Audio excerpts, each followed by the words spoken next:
What's going on, guys? It's Greg here, aka NYPrepper.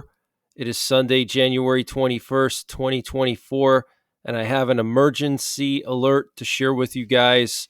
Right now, it is 10:30 p.m. Eastern Time here in the United States, and we have this unusual radio transmission going on around the world right now on multiple frequencies, and this strange radio signal appears to be affecting the HF frequencies, the high frequencies, starting at 5,800 kilohertz and going up from there at 1,200 kilohertz intervals. So I want to play this video for you that was filmed by a shortwave radio enthusiast, and he goes through all the different frequencies, and you can hear this weird ticking noise. You have to listen closely. It almost sounds like a clock ticking or a metronome. If any of you guys play an instrument, you have the metronome, something like that. It's just like a tick, tick, tick, tick. So I'm going to play this for you. You may have to turn your volume up, but listen closely. This is really bizarre, and a lot of amateur radio enthusiasts are saying that this could be related to Russian nuclear forces, okay? And this could be part of the dead hand system. Now, if you don't know what the dead hand system is, it's basically a new version of the perimeter system. And basically, Russia has sensors across their country, and these sensors can detect nuclear blasts in different ways. They can measure overpressure, they can sense heat, and it's all linked into a giant computer algorithm called the dead hand system or perimeter. And this was invented during the USSR. And once these sensors detect what the computer believes to be nuclear blasts, it auto launches all of Russia's nuclear arsenal at pre-planned targets. Okay, so this could be the perimeter system being tested or something. I have no idea, guys, but that's what some of the experts are saying. I want you to listen to this, guys. Listen, this is really bizarre.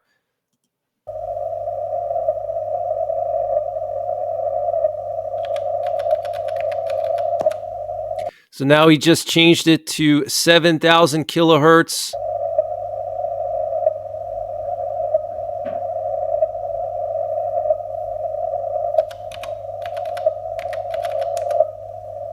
And he just changed it to 8,200 kilohertz.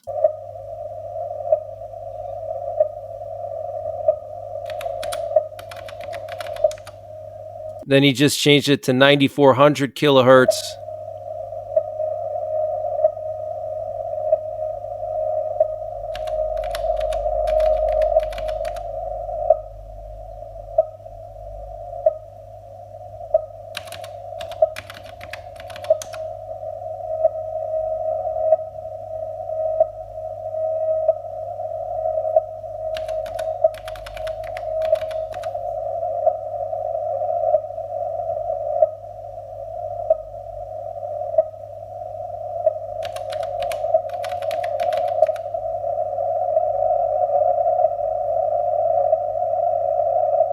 So hopefully you guys can hear that. There's static in the background, but you can hear that ticking noise.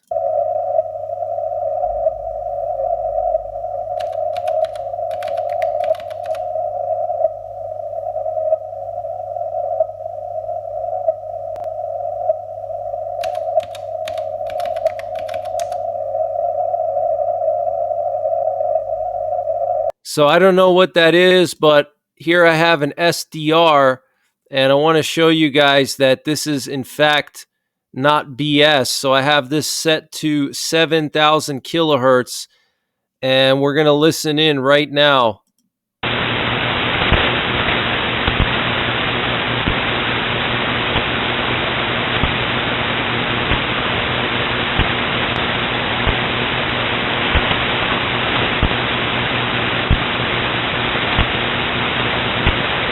you can hear like that ticking sound every second or so.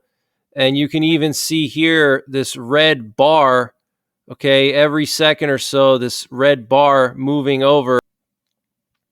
Now, this is just an SDR. It doesn't have as good quality as what that guy had, okay, but you can test it for yourself. It was heard on SDRs and on regular shortwave physical radios like you saw in that video. It's still ongoing right now, at least on 7,000 kilohertz. So any of you guys out there that are radio experts, radio enthusiasts, let me know what you think this is. Listen to it for yourself and let me know. Send me a message through my website. Use the contact form if you have any information about this.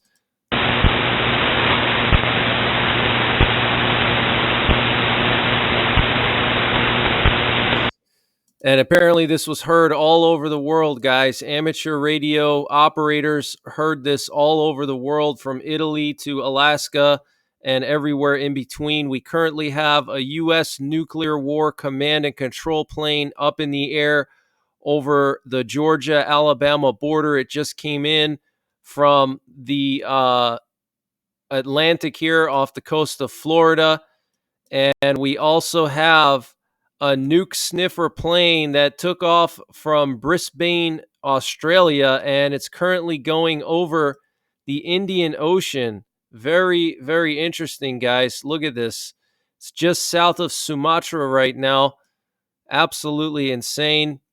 And I don't know why it's going to the Indian Ocean, but this is definitely very unusual. We don't have too many of these nuke sniffer planes. Their job is to detect radiation in the atmosphere after a nuclear test. Okay, so why this thing is going to the Indian Ocean, I have no idea. Maybe it's going to Europe. I don't know. Maybe they're moving it to Diego Garcia and they're going to keep it there in the event of North Korean nuclear test. We have a C-2 Greyhound here that just resupplied a U.S. aircraft carrier. It took off from Okinawa, and it either turned off its transponder or landed right over here on the deck of that aircraft carrier. Now, these C-2 Greyhounds are responsible for resupplying aircraft carriers, so we know that this aircraft carrier is not too far from Taiwan, guys, okay? Not too far from Taiwan, an entire carrier strike group. And we also have a U.S. reconnaissance plane flying along the border with North Korea. Check this out, guys. Going back and forth along South Korea's border with North Korea. I haven't seen this in a while, so tensions are definitely escalating. We do have that third aircraft carrier strike group that was suddenly deployed to the Western Pacific, the USS Teddy Roosevelt. It was supposed to stay in port in California for a few more months, and they suddenly decided to deploy it to the Western Pacific. So something's going on here. There's a lot of North Korea analysts and watchers that are saying that North Korea could decide to attack South Korea this year, that this is the year for North Korea. They may try to exploit the fact that the U.S. is dealing with a war in Europe, a war in the Middle East. And so this could be the year for Kim Jong-un to make his big move on South Korea, guys. And also we got to keep an eye on China and Taiwan.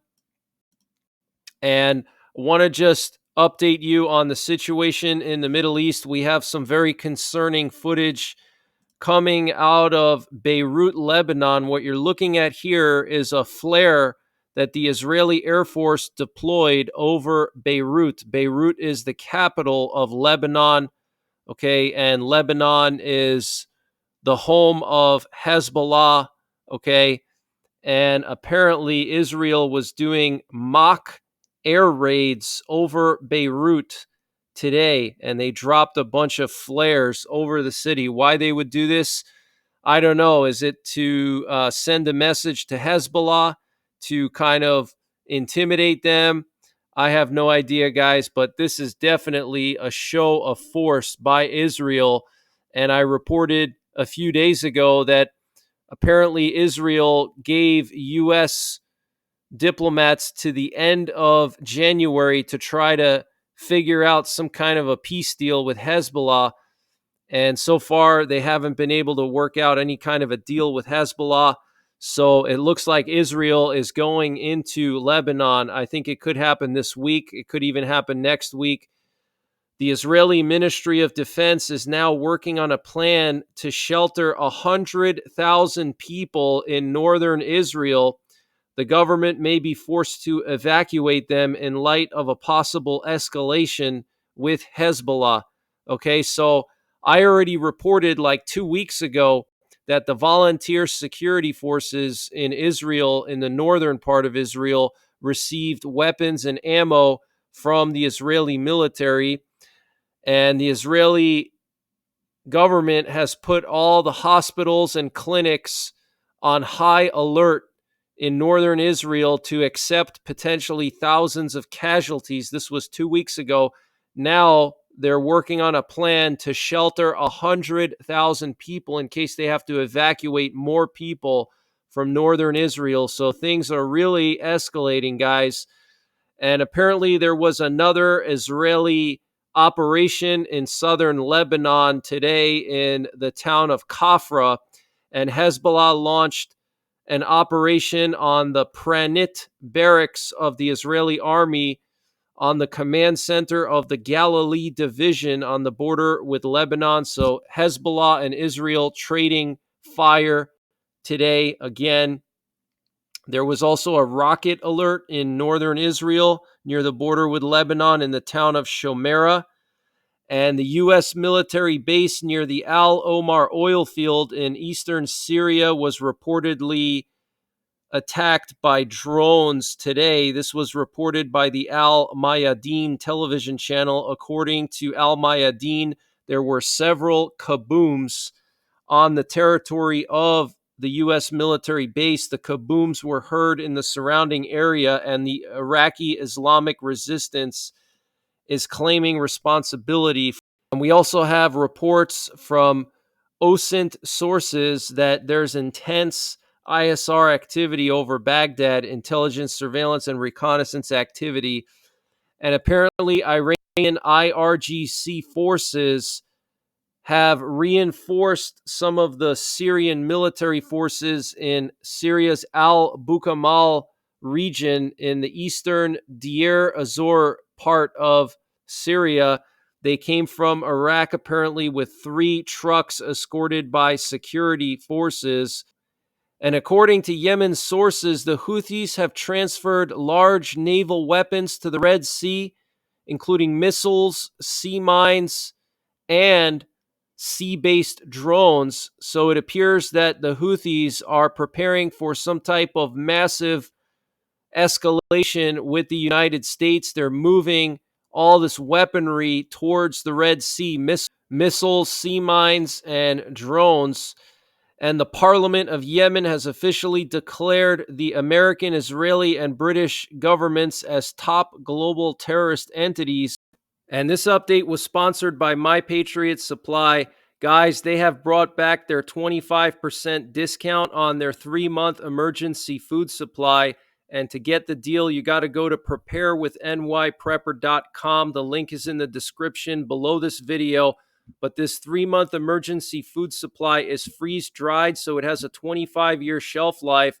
And it's all contained within 6 rugged water resistant buckets.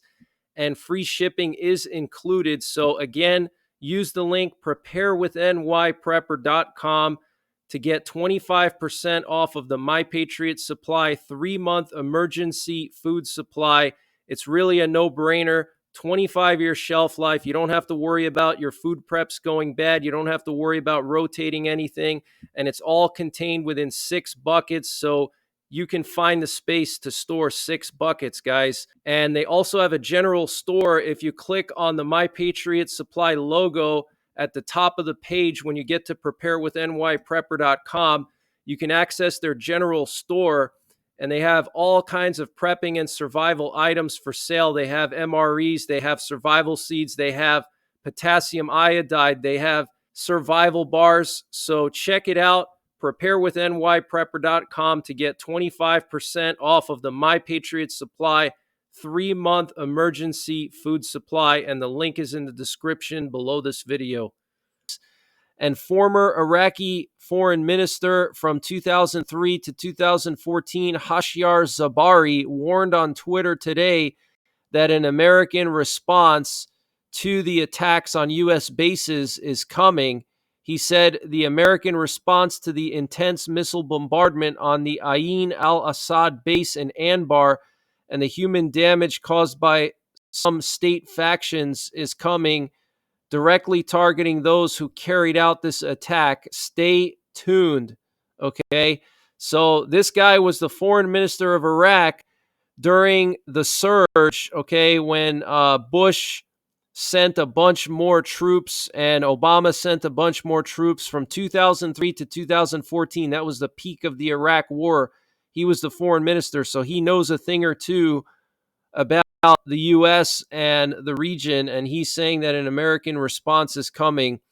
And the Israeli Prime Minister Benjamin Netanyahu on Sunday rejected conditions presented by Hamas to end the war and release the detainees that would include Israel's complete withdrawal and leaving Hamas in power in Gaza. So all I can say is thank God that Benjamin Netanyahu is the Prime Minister of Israel, because any other leader lesser than him would have caved in under all this pressure from the U.S., from the EU, from the UN. Okay, they're all pressuring Israel to stop their operation against Hamas. But this is really good news. So Israel is rejecting apparently some kind of peace deal that would involve their complete surrender in order for the war to end and for detainees to be returned. And the Israeli defense minister confirmed that the Israeli military is carrying out an intensive operation in the Khan Yunis area, and it will expand. And Russia is claiming that 28 people were killed when Ukrainian forces shelled Donetsk yesterday. And Germany will increase the number of its soldiers in Kosovo as part of the K4 mission. That's a NATO peacekeeping mission to prevent Serbia and Kosovo from going to war. And I want to just remind you guys of this article from Reuters, and Reuters cited various officials saying that Iran and Hezbollah commanders have helped direct Houthi attacks in Yemen, okay? So apparently there are Iranian and Hezbollah advisors in Yemen helping the Houthis. Apparently Iran supplied drones and precision strike missiles. They provided know-how, data, and intelligence. And apparently the Houthis were trained on advanced weapons in Iran last month. Okay, and this is coming from various sources and here we have some video footage that was shared by the Israeli military. Looks like they're sending some kind of drone or camera through one of the Hamas tunnels, and this tunnel just goes on and on and on. It's just absolutely insane. Or maybe this is just a guy that's just walking through the tunnel and they just sped up the footage, but just absolutely crazy, guys. Look at how this tunnel just keeps going, okay? And this is just one tunnel. They have hundreds of these tunnels in Gaza, all right? And here we have some footage coming from Turkey showing Turkey launching missiles towards Kurdistan. They're launching more attacks on the Kurds, okay? And I want to just update you guys on this geomagnetic storm. We are currently under a moderate geomagnetic storm watch for January 22nd to the 23rd, which is tomorrow and Tuesday. And apparently there could be auroras in some of the northern states of the U.S., from New York all the way to Idaho and everywhere in between.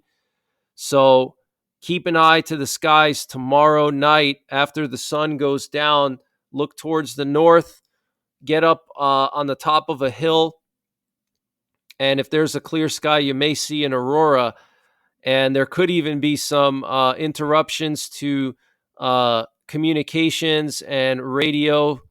And also, we have a massive eruption of a volcano in Indonesia. This is the Merapi volcano that just erupted. Look at this thing, guys. Massive cloud of ash everywhere. And these tropical volcanoes are the most dangerous because they tend to have the biggest effect on the sunlight getting through. And as a result, they can cause volcanic winters. The last time we had a volcanic winter was after Mount Pinatubo erupted in the early 90s in the Philippines. Okay, global temperatures dropped several degrees centigrade. So we have to keep an eye on these tropical volcanoes because they are the ones that can cause volcanic winters. And we have an update on the missing U.S. Navy SEALs from U.S. Central Command. Apparently, they were not able to find the missing Navy SEALs. Very sad situation. And Ron DeSantis has announced that he's dropping out of the U.S. presidential race. And now it's just going to be Trump versus Nikki Haley for the Republican nomination. And I want to read to you what Nikki Haley said about DeSantis earlier today. She said, Ron DeSantis has been a good governor and I wish him well. So far, only one state has voted. Half of its votes went to Donald Trump and half did not. We're not a country of coronations. Voters deserve a say in whether we go down the road of Trump and Biden again or we go down a new conservative road. New Hampshire voters will have their say on Tuesday. When I'm president, I will do everything in my power to show them they made the right decision. So this is pretty interesting, guys. DeSantis endorsed Trump after he dropped out. So this is going to be very interesting. We're going to have to wait and see how this plays out. But that's the latest breaking news that I have, guys. I will be back tomorrow with more breaking news. I'm very concerned that in the coming days, the U.S. could launch another massive operation against the Houthis, even more massive than the ones we've seen. Okay, so get prepared, guys. And also, they could launch an operation against Iran or the Iranian proxies. And Iran has already moved their missiles towards the Strait of Hormuz. They're putting them into position. Why? I don't know. Are they going to go after our oil fields? Are they going to go after our warships? Are they going to go after our bases? I have no idea. Okay, but the Middle East is a powder keg right now, and so is Ukraine, so is Europe. Okay, Europe is going to start their massive exercise tomorrow that's going to last all the way through June. It's going to involve 90,000 troops, guys, okay? It's called Steadfast Defender. It's the largest NATO exercise since the Cold War. 90,000 troops, okay? 20,000 British troops are going to be going to Eastern Europe, and it's going to primarily be focused on the Baltics and Poland and Moldova and Romania. So NATO's doing this unprecedented exercise the entire spring right on Russia's doorstep. And I would not be surprised if most of those 90,000 troops end up staying after the training is over. We know that Moldova is going to host these NATO exercises. Okay, Moldova is not a NATO country, but they're going to allow NATO troops to go into Moldova. So that's a clear buildup, guys. Okay, NATO does not want Russia to take Moldova. They don't want Russia to take Sweden. They don't want Russia to take the Baltics. So they're mobilizing on a historic scale. Okay, so I'm going to continue to monitor all these events. Make sure you're subscribed. Hit the bell icon below so you get notified when I post these updates. And I will be releasing the winners of the 100,000 subscriber giveaway either tomorrow or on Tuesday, so stay tuned for that. And other than that, have a good night. Take care. God bless. And don't forget the 3 Ps: prepare, practice, and persevere.